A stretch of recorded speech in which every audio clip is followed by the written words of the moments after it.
disclaimer up front. I read a biography on Bing like pretty soon before I wrote this episode, but the biography was a part 1 and I didn't read the part 2. I read like up until he released White Christmas in 1940, and I didn't read about him after that. That's funny. So that's why this episode is very heavy loaded on the front part of Bing's life. So Harry Lillis Crosby was born in 1903 in Tacoma, Washington. His family had deep roots in the Pacific Northwest. Soon after his birth, his family moved to Spokane, Washington, which is where he was raised. He was the 4th of 7 children, and a few of his siblings played prominent roles in his career when he got older. His father worked for a brewery as a bookkeeper, which meant times got a little hard when Prohibition hit. The brewery was able to keep him on as they shifted to producing other products, but money was pretty tight. Apparently, Bing's father wasn't the best with money. One day he came home with a brand new record player, having spent most of his money on it. Bing and the kids loved it, but Bing's mother was pretty pissed. His father was known as a free spirit kind of guy, but his mother was the exact opposite. She was a ruthless disciplinarian who constantly forced her children to be the best, and it is said that most of her kids kind of resented her when they got older. That was a description. It's like, Dad was cool. Mom is a horrible, horrible woman. No, she wasn't horrible. She was just ruthless. Bing always looked out for his parents, but he would always hide his alcohol when his mother came to see him when he was older. Same. It's not true with your parents at all. The nickname Bing was given to him pretty early on, but there's been some false info on how he got it. One story that Bing himself told and became the most popular and believed story went like this, quote, "Well, I'll tell you, back in the knee breeches day, when I was a wee little tyke, a mere broth of a lad, as we say in Spokane." Pause right there. What got you? A mere broth of a lad? A knee breeches day? A wee tyke? Where did I lose you? I understand wee tyke, but what is that other slang? A broth of a lad? What is a broth of a lad? He's not a fully developed soup. He's a mere broth of a lad. I used to totter around the streets with a gun on each hip. What? Probably like a BB gun. My favorite after-school pastime was a game known as Cops and Robbers. I didn't care which side I was on. When a cop or robber came into view, I would haul out my trusty 6-shooters made of wood and loudly exclaim, "Bing, bing," as my luckless victim fell clutching his side. I would shout, "Bing, bing," and I would let him have it again. And then as his friends came to his rescue, shooting as they came, I would shout, "Bing, bing." So apparently that was his story, was that he would shoot people with his little fake wooden guns and yell "bing" as he did it. But that story wasn't true at all. The real story, well, hold on, before I get to the real story, that's like a big thing with some of these guys at this point, is their PR people would make up stories that just sounded cuter or more fun and like attribute it to them. Like for most of his career, people thought Bing was like 2 years younger than he actually was because his publicist just said he was. That's hilarious. And Bing was like, yeah, why'd sure. she only do 2 years? Anyway, the real story behind his nickname is that his neighbor started calling him Bingo from Bingville after a popular comic in the newspaper that Bing really loved. Eventually, the name got shortened to just Bing. Bing went to Gonzaga High School and eventually Gonzaga University, studying to be a lawyer, though he wouldn't graduate. Apparently, he never cared for school, though he was very smart. He didn't apply himself, and that made his teachers pretty frustrated with him. He was more focused on entertaining the class. Growing up, Bing played the drums and loved to sing and whistle. He was always more focused on sports than anything else, and could have been a really successful swimmer if he wanted to be. Where he grew up, apparently there were this place on the beach with like these huge pillars or something in the water, and it was a super dangerous place to swim. So basically he just got really good at swimming by like swimming in that and not dying, basically. As boys do. But instead of sports, music took his focus, and he started devoting himself to learning the new songs and the new styles of music that were sweeping the nation. Because of the record player his dad bought, Bing had access to all kinds of music. He idolized Al Jolson and even saw him perform in Spokane once. When Bing was in his early 20s, he heard that a high school student named Al Rinker was trying to get a band started and needed a drummer. It's a horrible name. Al Rinker? Yeah. All right, fine. Just diss Al Rinker for no reason. I'm sure he's delightful, but like I know he got teased.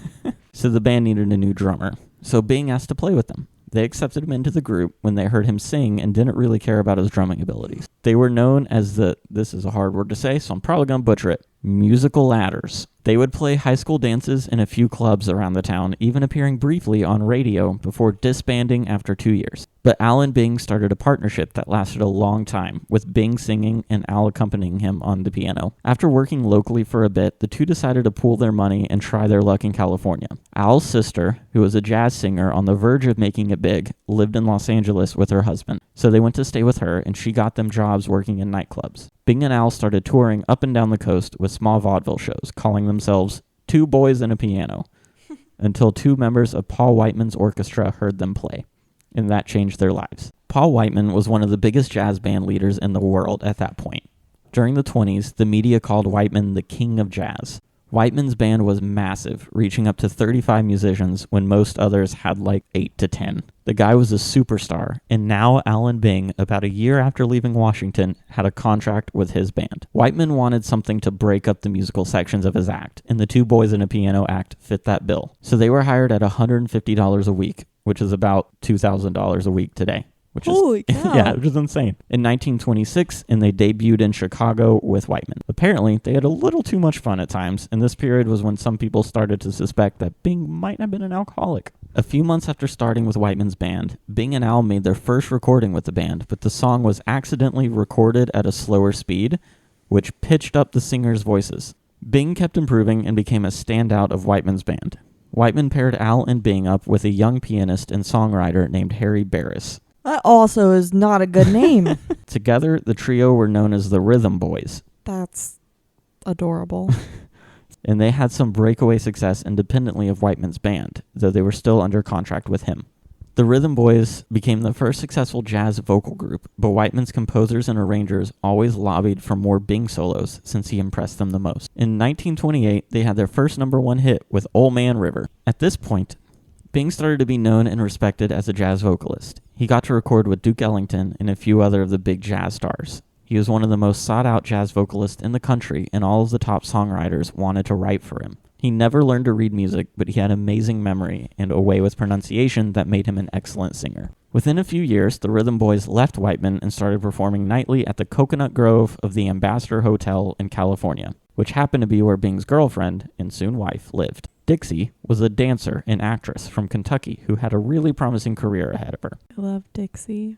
You don't know anything about her? I know that she's an aspiring dancer and actress from Kentucky that moved Wasn't out aspiring to LA. anymore. It's following her dreams. Bing always had a huge fascination with the South, probably because of his love of Al Jolson and minstrel shows that kind of like embellished the South and glossed over the issues, making it seem like a little paradise. Who, buddy? And Dixie was from the South, so that was like an immediate attraction point for him. During this time period, at the end of the 20s, playing in the Coconut Grove, Bing started to drink more and more. Famously, the Rhythm Boys completely missed a show and were said to have walked out on their contract at the Coconut Grove. They claimed their 6-month contract was up, but didn't know or didn't remember that there was an extra 3-month option they needed to fulfill. It didn't really matter. They had a better offer waiting for them at the Roosevelt Club down the street, but this mix-up at the Grove ended up being a massive headache for Bing later. Here is Bing writing about it in his book. Toward the end of our engagement at the Grove, we didn't take our responsibilities seriously enough to suit Abe Frank. Frank was running the Coconut Grove and the Ambassador Hotel, but the Grove was his pet. He was an elderly, serious sort who disliked anything that disrupted the even tenor of the nightly routine at the Grove. When people were supposed to appear, he expected them to be on deck. So when How dare he? Exactly. I was running a business. How dare he do that? I was like, why are you painting this as a bad thing? Like, that's what you're supposed to do. So when I failed to get back for the Tuesday night show once too often, he docked my wages. Of course, Abe was within his rights, legalistically speaking, but I thought he was pretty small about it, so I quit. I was encouraged in this defiance by an offer from Max Sennett to make a series of movie shorts for him. I had made one for him already, and working in pictures looked like easy money to me. I made a couple more shorts at Sennett's, then Abe Frank plastered a union ban on me for failure to fulfill the standard musician's contract. After that, union musicians weren't allowed to work with me. Oh, goodness. Towards the end of their time at the Grove, the Rhythm Boys started to see some tension. Harry Barris was a much bigger drinker than Bing ever was, and that caused even more tension. Bing stole the spotlight, not on purpose, just by being better than the other two.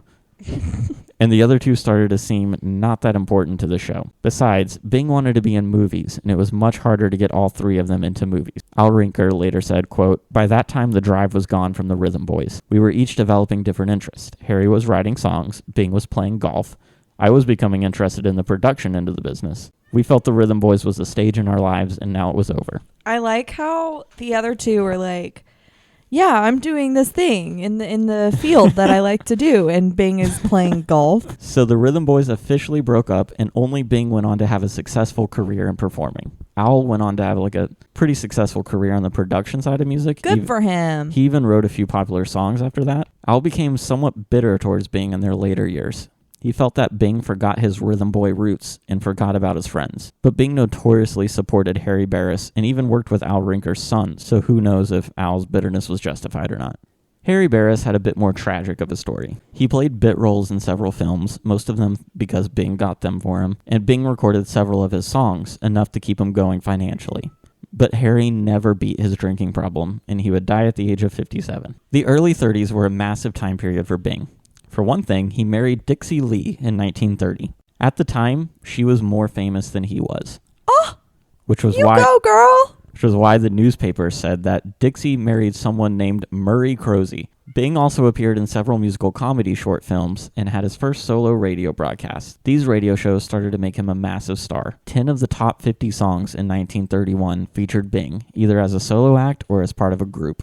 In 1932, he starred in his first feature-length film, The Big Broadcast. He received his first radio sponsorship with Crema Cigars, which allowed his radio show to be broadcasted nationally and made him somewhat of a household name in 1931. He was known as the Cremo singer, or Cremo? I don't really know, honestly. None of this is good. He started his routine of making 3 films a year with Paramount.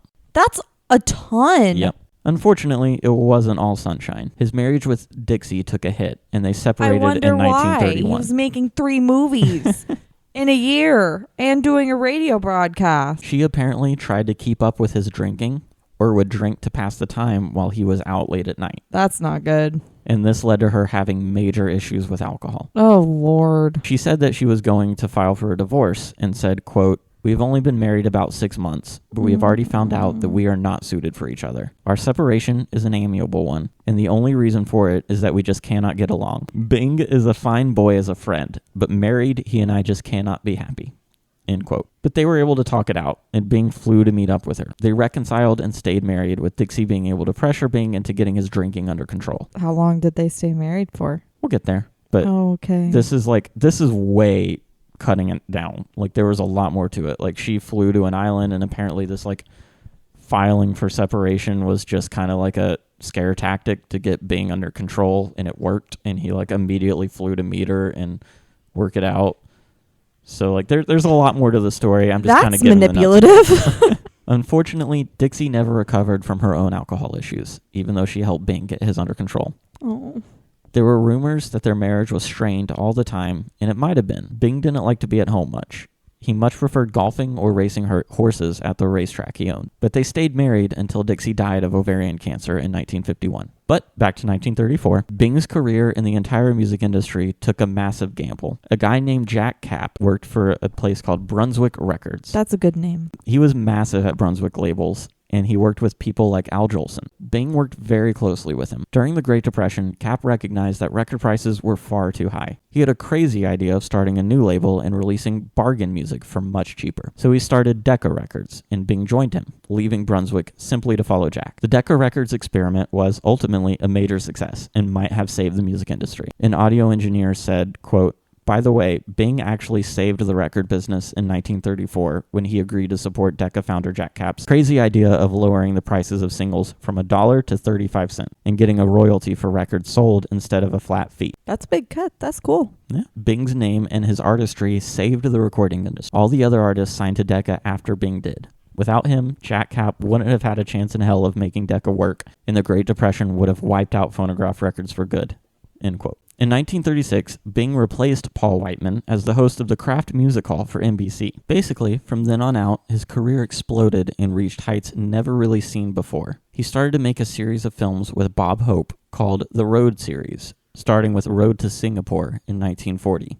Bing and Bob Hope were a massive hit together, and the series was immensely popular. Additionally, Bing's music was breaking records, and his radio show was a huge hit. Everything was going exceptionally well for him. During World War II, his radio show regularly attracted an audience of 50 million, an unheard of number at that time. During World War II, Bing became a force. He released a record number of songs, answered thousands and thousands of letters from servicemen and their families, sold war bonds, basically whatever he could to help out. At the end of the war, an army poll voted him the person who had done the most to boost wartime morale. Though that could have just been a popularity contest, and he won it because he was the most popular person in the world at the time. Crosby's biggest song, I don't know why I switched from calling him Bing to Crosby right here, it threw me off. Bing's biggest Bing! song... and the biggest song ever at that point, was released on a Christmas Day radio broadcast in 1941. White Christmas quickly rose to number 1 on the charts and stayed there 11 weeks. Between 1946 and 1948, Bing reached his peak years and, once again, transformed the entertainment industry. During the war, he had the idea to pre-record things to send to soldiers. Now, he wanted to pre-record his radio shows, which was something that had never been done before. Oh, dang. NBC, his radio show producer, hated the idea and took him to court over it. What? Why? I have no idea. Bing won because I don't know what they could Yes. possibly be suing about. I'm suing you over a bad idea. It's such a bad idea. You owe me money for having listened to it. I'm suing you for the time and the emotional damage. Anyway, Bing won and he moved to ABC, immediately making the small-time producer a major competitor. ABC was like nothing at that point. And then Bing went there and there's like, oh, now there's something. This gamble of moving to ABC was a massive success, and soon all other radio presenters followed suit. Billboard called Bing's radio show gamble the most important show business story since the invention of the talking picture. Basically, Bing sponsored an engineer who was developing better ways of recording and playing back on tape. Soon, the quality drastically improved and allowed a recorded broadcast to be edited, and they could include canned laughter and audience responses into the tape. Oh, yeah, we really love that canned laughter. Other than his success in music, Bing had a massive movie career that I don't really want to focus too much on. Because he sold out. No, I'm kidding. But I did want to mention that at first, filmmakers didn't want him in movies because they thought he was too goofy looking. They had to put tape behind his ears because they flared out so much, and he had to wear a wig because he was balding at a young age. So mean. Body positivity. Let him be. There's a story about like they couldn't get through a scene because Bing's ears, the tape kept loosing, and then they would just flop out. Like it would just make all the actors laugh, and they'd have to pause and retape his ears, and then they would just flop out again. Oh my God. Eventually, as he became a superstar, he refused to use the tape and refused to wear a wig, instead wearing hats almost everywhere he went. Also, he didn't like the idea of Bing's name at the top of the movie. Even after he topped the box office poll 5 years running, meaning he was the biggest movie star for 5 straight years, all of his film contracts contained what was known as the Crosby Clause. Producers were not allowed to bill him alone above the movie title. He always wanted to share credit, or blame, for the movies. He said in an interview with Barbara Walters at the end of his life that he always took the lowest billing he could get and thought you lasted longer that way. He said, quote, "I've made some pictures that were terrible, and if I had been up there all alone on the marquee, I'd have got the blame for them." Through all of this, Bing seemed completely unaffected by anything at all. He was notoriously aloof, preferring to have fun fishing, golfing, or horse racing. But when he was working, he worked hard. He made sure everyone showed up on time and did the job, but he wasn't afraid to relax hard either. I wonder where he learned that whole showing up on time thing. Yeah, crazy. He was a very reserved, calm man, but a lot of people took that and viewed him as a cold, hardened man. He had a really hard time letting anyone get close to him. In the 30s, his best friend needed a simple surgery on his vocal cords, but was afraid of the anesthesia. Bing encouraged him to get the surgery, and he said nothing, because I think Bing had it before, because Bing had like nodes on his vocal cords, and I think it was similar kind of thing. So he encouraged him to get the surgery, and he told him nothing's going to happen, but something went wrong, and his friend died during the surgery. Oh, no. Since then, Bing never let anyone get close to him. That's horrible. He also became horribly afraid of hospitals and blatantly refused to go to them. That's some trauma. He also refused to go to funerals because he was mobbed at that friend's funeral and hated it so much that he didn't want it to happen again. Mobbed because people thought it was his fault, or mobbed because he was Bing Crosby? Because he was Bing Crosby. Okay. Bing was the first singer to really use the microphone as an instrument. This allowed him to develop the deep, intimate, quiet style of crooning that everyone copied after him. He had a carefree, almost easy style of singing, but it was incredibly hard to replicate. He worked hard on singing well, but that never came across in his performances. Bing also had a carefully crafted public persona and refused to even touch on anything political for fear of the public backlash. Probably because of his friendship with Louis Armstrong, Bing was an advocate to legalize marijuana. He even told his son to use marijuana instead of drinking. As his star rose, he didn't really perform on stage all that much. He didn't have time to, with filming movies all the time, recording, and his radio shows. But in 1976, he had a much publicized return to the stage. In 1977, at the age of 73, Bing was in Madrid playing golf with a couple of Spanish golf pros. He was happy and singing during the 4.5-hour trek around the course. He ended up beating the golf champions. On the way back to the locker room, he suffered a major heart attack and passed away. His second wife got a call from the golfers, and she said about that call, quote, "He told me that Bing had a very good round. I'd like that to be said," end quote. Bing's legacy cannot be overstated. He had 396 songs chart with 25 number one hits. Between 1931 and 1954, he released at least one new song every year that hit the charts. A statistician researched and claimed that Bing was the most successful recording artist of the 30s and the 40s. For 15 years, Bing was in the top 10 of box office sales, and he topped the list for 5 of those years. He sang 4 Academy Award-winning songs and won an Academy Award for acting. A survey in the year 2000 found that he was the 3rd most popular actor of all time in terms of ticket sales, behind Clark Gable and John Wayne. Wow. Bing has 23 gold and platinum records. He has been inducted into pretty much every single Hall of Fame he's eligible for, and probably a couple that he's not. But Bing wasn't a superhero. I like Bing, but I've made it a point to not only talk about the good things people did. Bing had his issues, as we all do. In the 30s or 40s, he started a troupe out of his home that performed in blackface because he missed the minstrel shows of his youth. He was notoriously bad with alcohol and even was arrested after crashing into a light pole while drunk. After his death, Bing's eldest son, Gary, wrote a highly critical novel in which he claimed Bing was cruel, cold, remote, physically and psychologically abusive. Apparently, Bing was a really cruel disciplinarian who didn't allow for any failures from his kids. Wonder where he got that from. Yep, exactly. According to Gary, Bing would often introduce him as his, quote, fat kid to his friends. Bing would even weigh Gary, and if the scale was too high, Bing would beat him with a belt.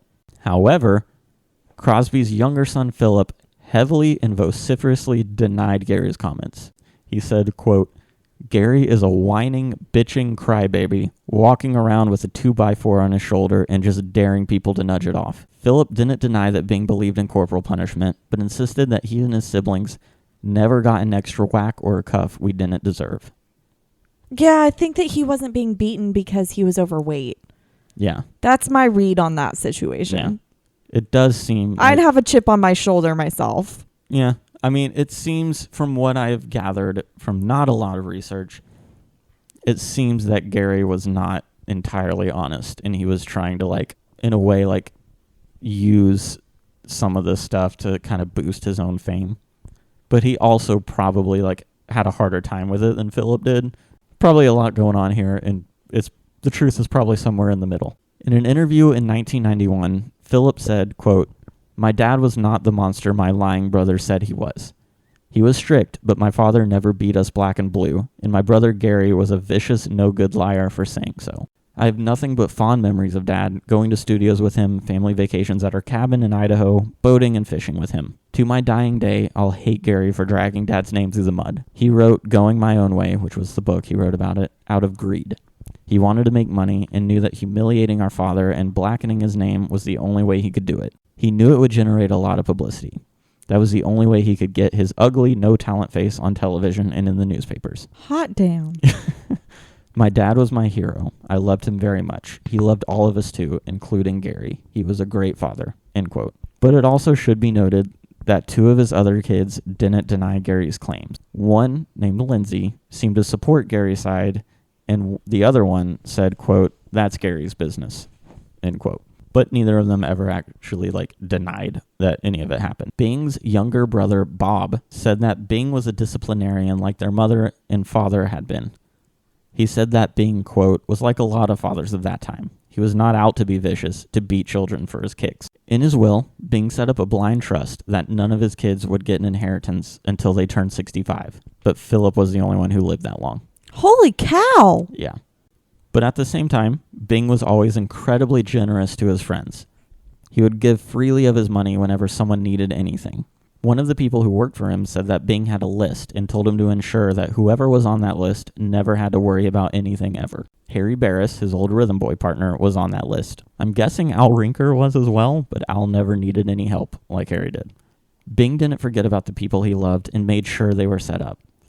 Seems like he might not have been the best father and certainly wasn't always the best husband, but I still think he had a kind heart deep down. Yeah, can you not set up your kids for success? Despite all of his successes, Bing hated being called a legend because, in his words, he never did anything deserving of it. He rattled off a bunch of names like Laurence Olivier, Sinatra, and Streisand and said he never did anything great like those people, never caused any excitement like they did. He also said he was a terrible actor who did the same role all the time and didn't deserve his Oscar. That probably is the case. When asked if you had to describe Bing Crosby, what would you say? He said, quote, I think he sang a fair song, in tune most of the time. He can read lines pretty good, has a good sense of comedy timing, a fair vocabulary, and not a bad fellow all around. That's about it. End quote. That's Bing Crosby.